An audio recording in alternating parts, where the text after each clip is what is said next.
Hello, everyone, and welcome to this episode of Nothing. This is not a series, we're just pissed off.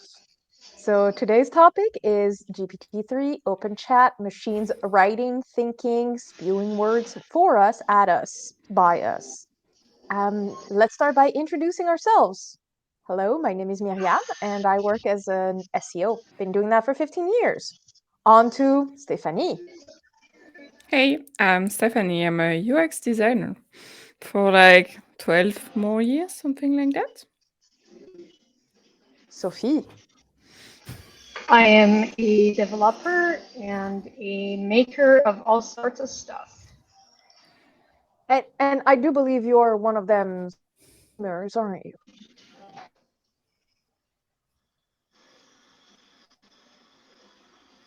Yes. So, Dave, your turn. Hi, I'm Dave. I'm a SEO and technical SEO and developer. I've been doing it for around about 20 odd years. So and I'm a little bit tired now.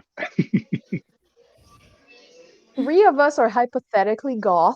I'm just going to let you guess. And we are going to move on to today's topic.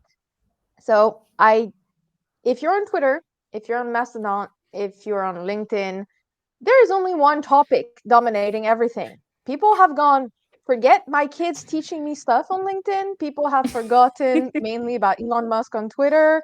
They've chosen to focus on OpenChat and the new iteration that will change everything, everywhere, for everyone. And one of my clients emailed me going, should I be paying attention to this? And the YouTube video was a thumbnail, dude going, and apparently the words traffic boat may or may not have been used in the OpenChat revolution explanation.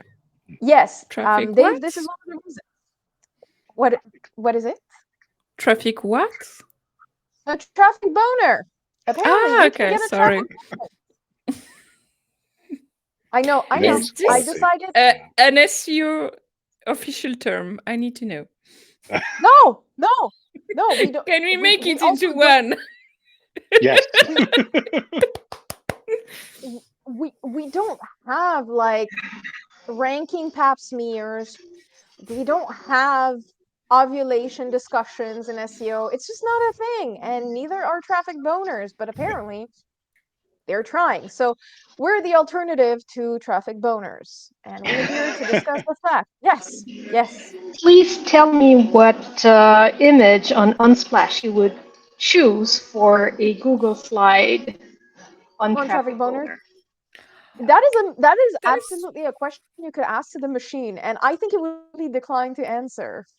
no, there's I think Unsplash had something called Unporn, which is exactly that. It's supposed to be kind of safe for work, suggestive images, often with like vegetables. If you need to talk about sexuality, like you have a health article or something, you need safe for work images, but still fun, something like that. You can Google it, Yeah. like Unporn and Unsplash, something like that.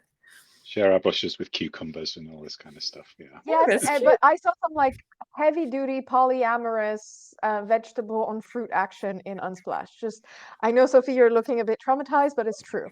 So while I agree, image SEO is a very interesting topic, image vision is amazing as well, we are here to focus on open chats. So, Dave, what do you like about it? And tell me what bugs you about talking about it. Like, too many people talk about it. Yeah. I mean, I like it. It's something new. It is exciting. I mean, you can't deny that it's a thing of marvels when you've been around for a while or even not long. When you see what it can actually do, is kind of, it seems like magic in a way. You can actually talk to a computer and it talks back. What I don't like about it is that people are overselling it massively at the minute as to what it's telling you back is actually true, or it's mimicry rather than intelligence to a large extent. And I think a lot of that is being brushed away because it's shiny and new and it looks amazing. It makes me laugh personally. Like, it can come up with stuff that is so unexpected in left field that I'm like, you know what? kudos to you. I will use that in examples for clients going, so here's my thinking, here's the machine's thinking. Can you tell me where we stand? And this helps a lot. This really does highlight some blind spots. But there's pros and cons. And I'm going to move on to Sophie.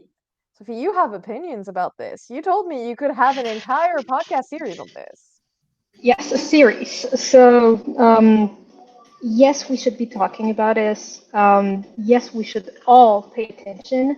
And my point of view is mostly around ethics, because we must hold that technology to the same standard we would hold people. Because we know Wait. Elon Musk, what is the standard when it comes to people? Once again, like asking for a friend.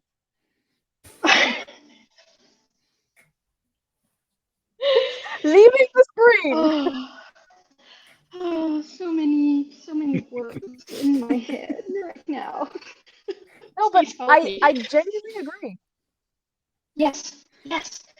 So we know for a fact that anything AI related has a ton of bias baked into it that can be used to amplify them, or for unintentional harm.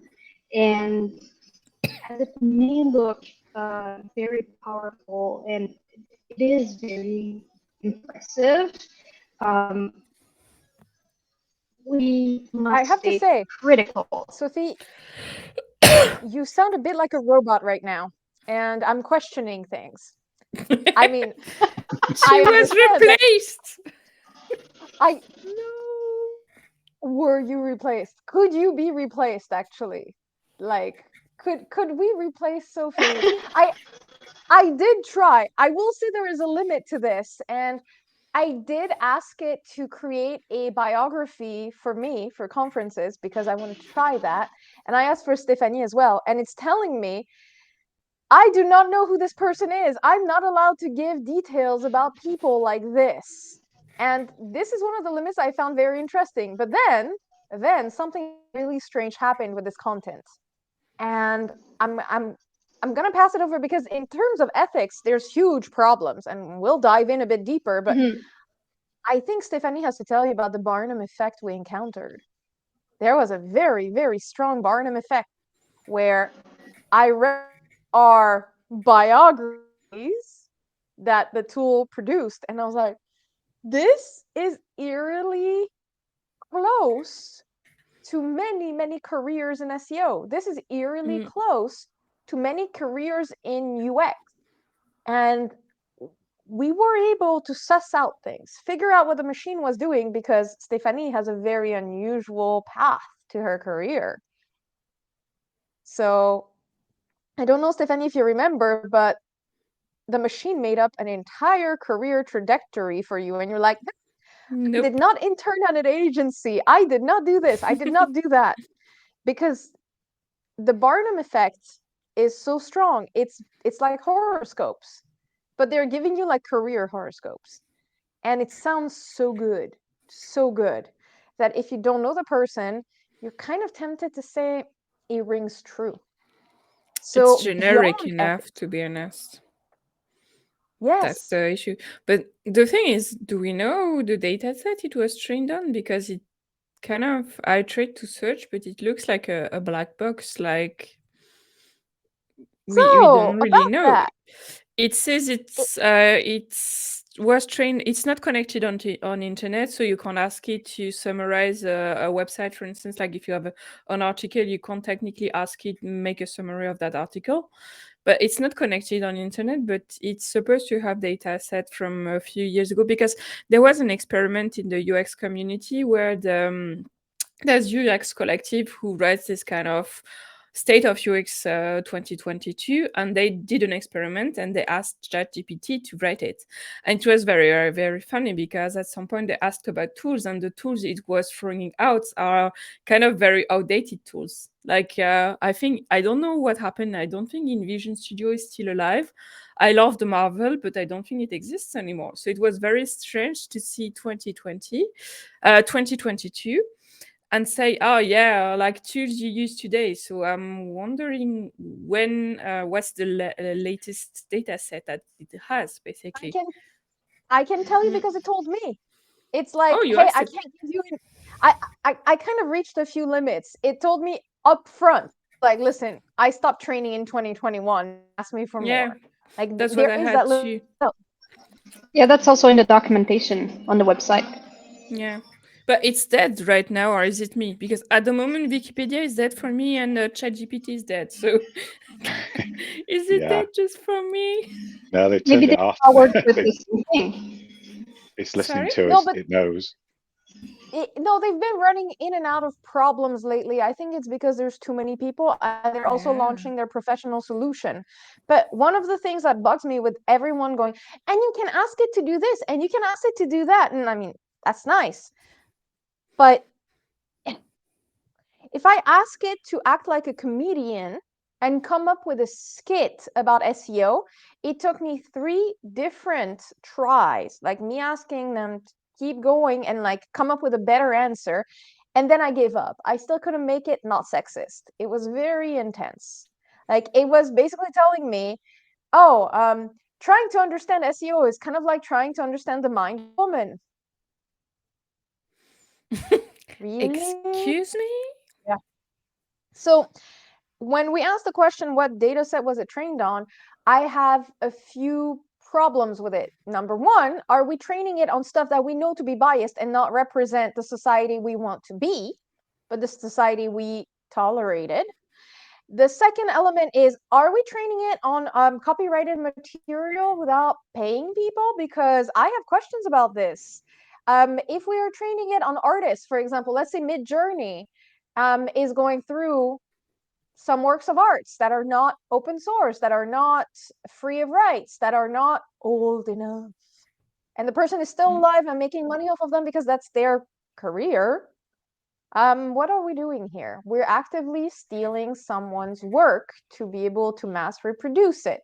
Not only that, but it's not in a factory in China. It's literally Joe Schmo on their couch. It feels a bit redundant. So ethics are huge, and I'm not seeing marketers run into that problem or raise that problem. And if you're going to be writing content online, you can go 2 ways. Produce a bunch of crap like we have been doing for quite a while, or actually use it to focus on things that matter. Mm. You know, low value, easily repeatable tasks. But what do we do instead? Make me into Picasso. No. Remove all creativity from us. Let's pass it on to you so we can focus on, I don't know, being sad and being on LinkedIn and explaining to people, do all that.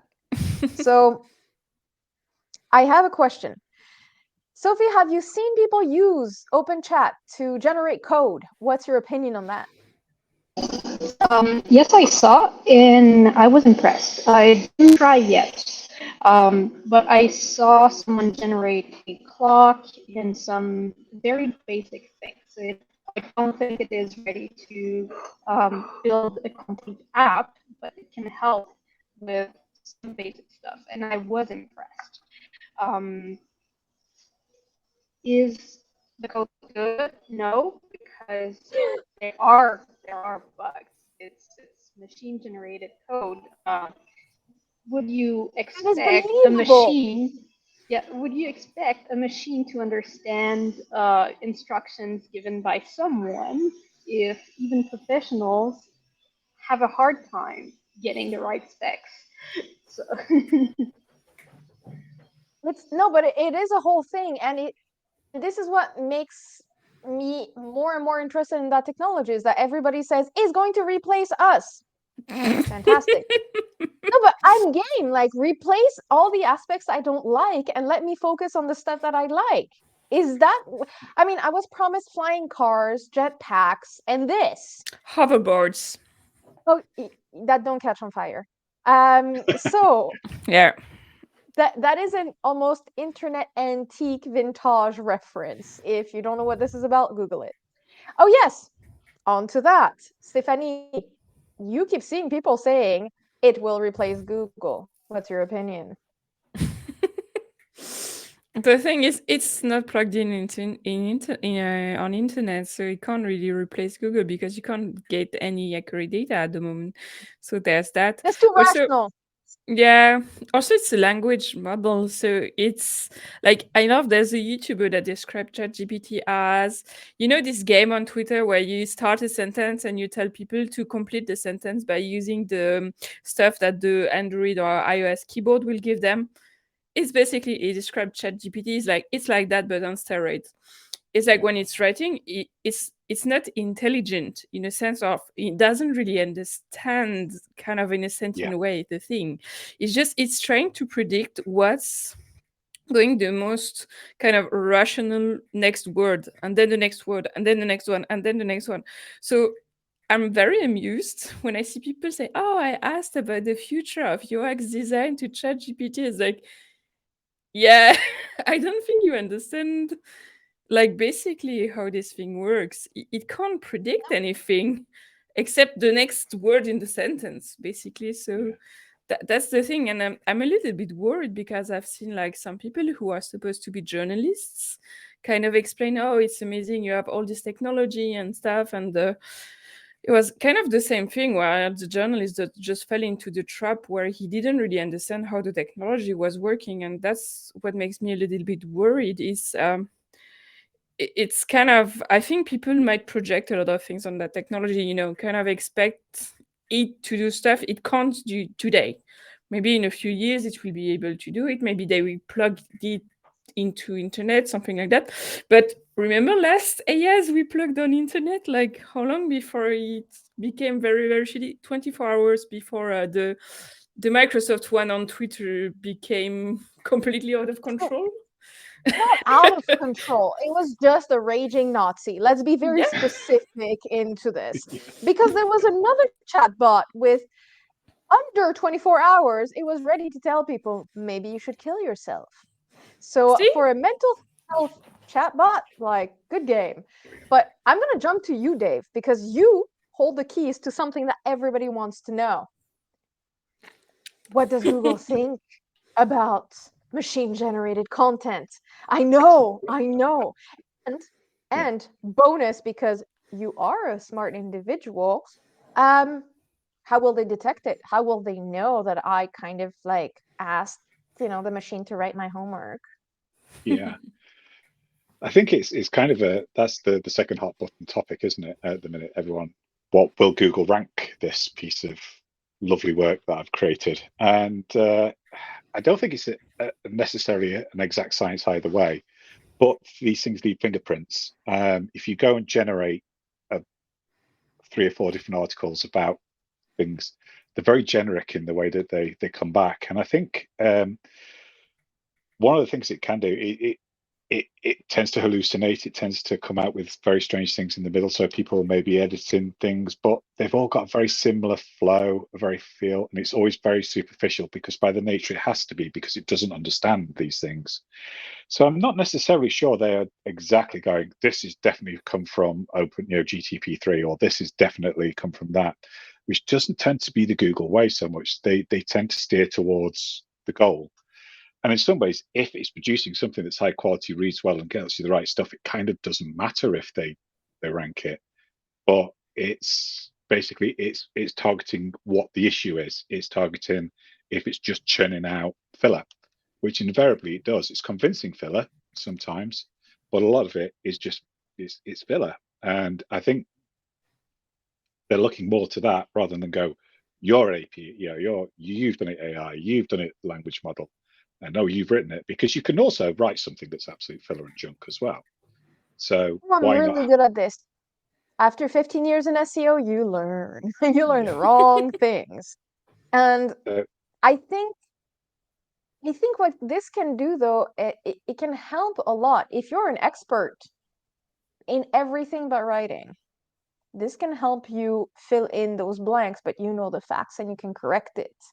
But if you don't know what you're talking about, it can also help you muddle through and figure out what the next steps are to learn.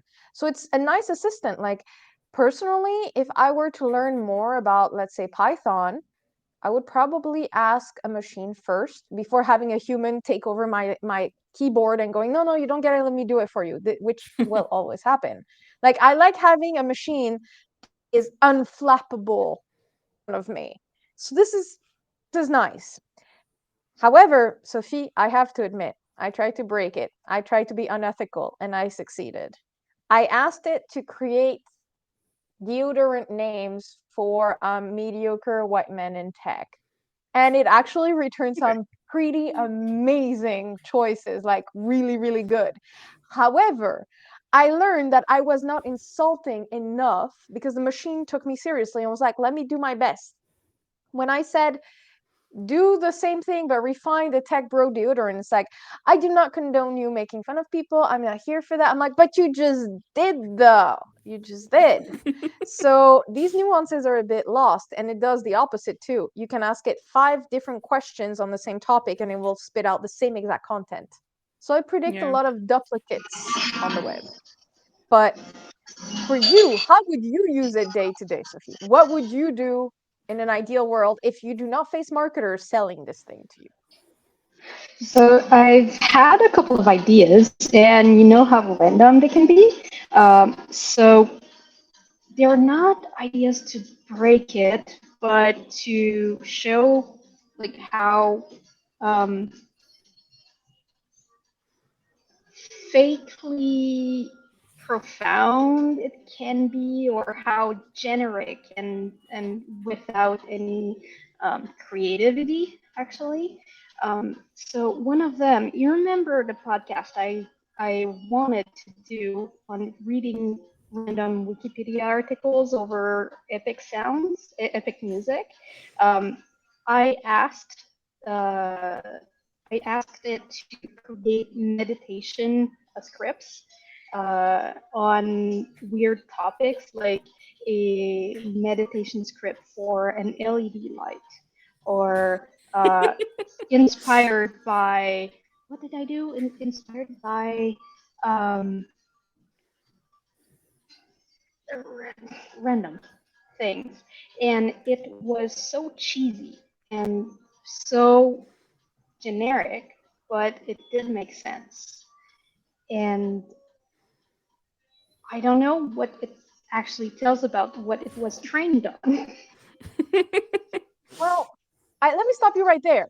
What I'm hearing you say, because I know that you are from Quebec, what I'm understanding is that weed is legal in Canada and that we have found a very, very good game for people who are high. And partially, see, I see your eyes light up like, this is a business opportunity. Let's do this. However, imagine serious people in suits are on LinkedIn telling us it's the future. So I think personally that if stoners and corporate greed overlap on a tool, wait, once again, let me come back. Did Elon Musk finance? Yeah. That is the connection. Okay. ChatGPT or the kind of mother project? OpenChat. So Okay, yeah. all I'm going to say about this is it has that not a flamethrower flavor. And I'm all for it. Love it. But it does with limitations that people are forgetting because it sounds too fancy. Yes, Stéphanie? What I love about that is that he's basically shooting himself into the foot, because like, so he didn't want to buy Twitter because of the bots, but at the same time he's financing a tool that could be the most amazing tool for bots to generate content. Like, so I'm like, this Wait, okay, don't put your eggs in the same basket, but at the same time, maybe don't put them into basket that might eat each other, something like that. No. So Can we just say that he lost like 44 billion just not to go to therapy? Yeah, that's an expensive therapy bill, isn't it? Yeah. Yeah, no, because definitely. therapy actually you're supposed to progress, not regress. But that's an opinion. So if we tie it back to the cheese from our conversation, I can just bring it all. We could ask for cheese horoscopes. We could hypothetically make bad food decisions because I've seen some cocktail experts ask the machine to come up with a cocktail, and whenever a cocktail starts with 1 full cup of sesame oil, you know you're in for a bad time. Yes. Ah, So I tried we to could, have gluten-free pizza recipe and it put something I didn't know about. I was like, what the fuck is that? So I Googled it and it's like, oh, it's a laxative. I'm like, okay. so Well, what I'm the understanding is gluten-free bread recipe I tried to get made sense, and I But didn't did you try understand. it? yeah, but No, I it think just made sense. I think therein lies the danger with it because it's almost believable half the time. It's like say when it's putting a X-lax in your pizza, then fair enough, maybe you know it's full of rubbish. But when it's believable enough, and I think that's where the danger lies. That's because you can't sort of unless you know you don't maybe know, and maybe a bad loaf of bread isn't such a disaster, but some things could be. I've seen like someone this who asked it to generate a pattern for a crochet knitting Mickey Mouse. And she's actually knitting the whole thing. And it's amazing. So the ears are okay. And then she starts knitting the body and she's like, nope, nope. I know it's going to be a disaster. And you see the final result. I was like, oh my God. At least this is the Disney thing. is not going to sue her. Like, for sure. No, but an expert, like somebody who is recognized for knowing this stuff, a hobbyist, looked at it and went, okay, first part, sure. And then the rest were like I asked it today out of curiosity because I'm like, it's a machine. This is going to be interesting. Like, how would you automate the SEO process? And it was horrible. However, as soon as I was like, listen, this is nonsensical. How about you do this, but in Python with specific things? And it's like, maybe you could do this and do that. And I was like, oh, you're giving me stuff to think about. But I had to have a grasp to know wrong. Like I can follow along a little bit. So I think in terms of education, it's also going to be very interesting. There's going to be good, there's going to be bad. But I don't understand why people are so excited to outsource this many things. The internet doesn't have to be crap. We spent the last 10 years, 15 years producing crap to please bots so we would get more traffic and internet points. Do we want to continue this, but have more free time to output even more crap? Or do we want to use this fundamentally to change something, make things better? And if I get back on it, it really does feel like humans are choosing the crap. It doesn't seem like the machine is there to do that. I think we're The excitedly doing it. the machine is a con artist. It figured out how to place words in a way that is believable. It's often like bullshit. Like the machine is an actor to make us believe what it spits out is true. Tom Just like Cruise. It's been Tom Cruise all along. mhm. Mask, another mask. We've And solved the if you look mystery. if And he you would look have at the known that it details, you wasn't for us see pesky kids. Very sad. But yeah, no, if you look, it does not stand up to scrutiny. And I think ultimately, like, we're here to complain about this so you understand better why not everyone is on board and not excited that this is the end game. This is the silver bullet. It's a nice, shiny piece of tech, and we've seen many shiny pieces of tech. And what's the conclusion to this? I think we have gone around and we have said everything we needed to say about this.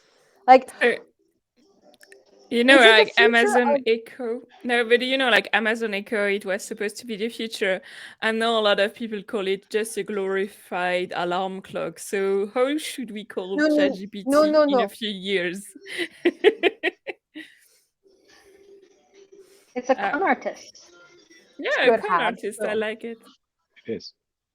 I think the thing is, I think yeah. it's really early days for it yet, Mhm. but we don't realize that because it seems so magical, because Yeah. it seems like a human, but it's really dumb at the minute.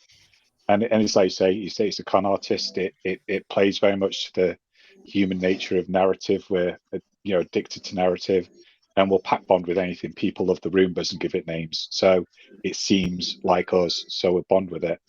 But what worries me is that people will go, "Oh, is this all it is?" And then it will stay there and it will never progress to where maybe it can do, because we'll all get tired of it telling us rubbish and lies, or maybe we'll just fall for that.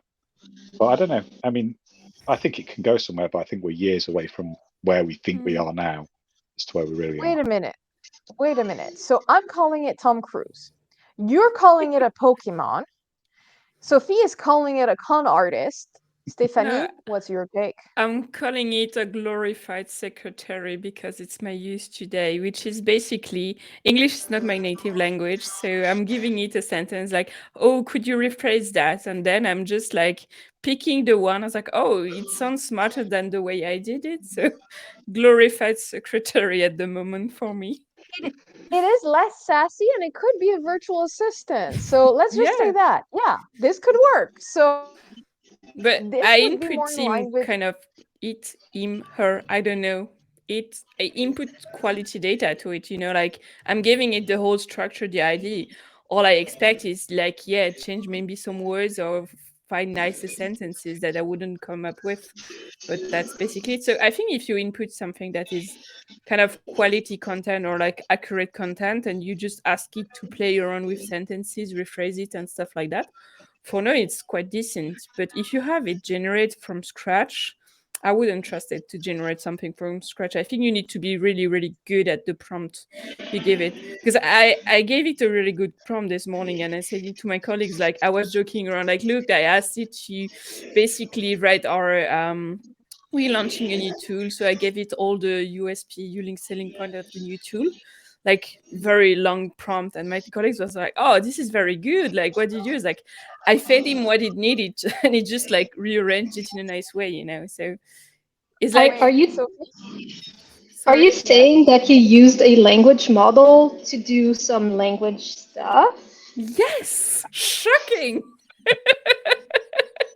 No, but if we rebranded it the Pansy plugin, I think we could make some money. We would just have a Chrome interface for the same exact tool and it would work.